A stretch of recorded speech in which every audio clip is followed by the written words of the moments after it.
Hi, it's Brendan from Parker's here in Witney, and we're going to talk about two things in this month's property update. What's going on specifically in the West Oxfordshire property market, and we're looking at the availability of properties this month. And we're also going to talk about the budget, because everyone's talking about how that might impact the housing market right at the end of the 26th of November, at the end of this month.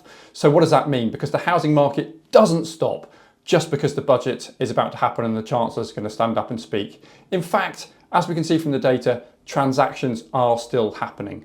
People still have got to move for work, for schools, for family, and of course we're coming to that time of year where people are starting to think about their plans for next year as well. So the market doesn't freeze just because of headlines. But what it does mean is that people have got to price correctly. The right price will attract serious buyers, whereas if you wait too long and market a property incorrectly, then it's just going to switch those buyers off. You've also got to fix your property and make it look as good as possible to be marketable. So, decor isn't an issue. That doesn't matter. People will forgive that because they're probably going to redecorate anyway. But leaks, clutter, untidiness, uncleanliness, those are things that are going to switch your buyers off.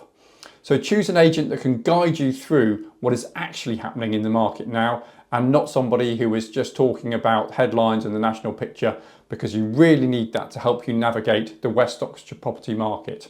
So, leads on nicely to what's going on here in West Oxfordshire. Firstly, the average property price here is now a whopping £404,136. But 19% of all the properties sold over the last 3 months in our area were actually flats, and they're achieving a little over £200,000. So the average house is actually achieving just over £448,000. Now, there were 1,373 transactions in the last 3 months.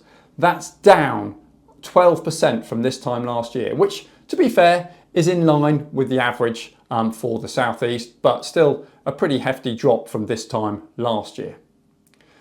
But the supply of homes, and this is really interesting because I'm talking to buyers all the time, they say, Brendan, there's nothing to buy. That's not true. Stock of available property to buy in West Oxfordshire is up 59.5% compared with the rolling 3-year average. So there are properties out there, but looking at what is available, 42% of those are in the £250,000 to £500,000 bracket, and a further 24% are in the £500,000 to £750,000 bracket. And what's really interesting, and isn't surprising as you walk around West Oxfordshire and see what's out there, nearly 49% of those are detached properties, and they're taking longer to sell at the moment. And across the wider South East, detached properties only represent 38% of the market. And where are these properties for sale? Well, Witney's got 355 available, Carterton 173, Chipping Norton 141, and as we look out to the villages, then Eynsham got 30, Hanborough 29, and Northley 26. But there's a good amount of stock out there, but we have to read the market carefully.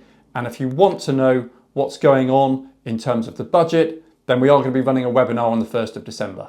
Thanks for tuning in, and see you again next month.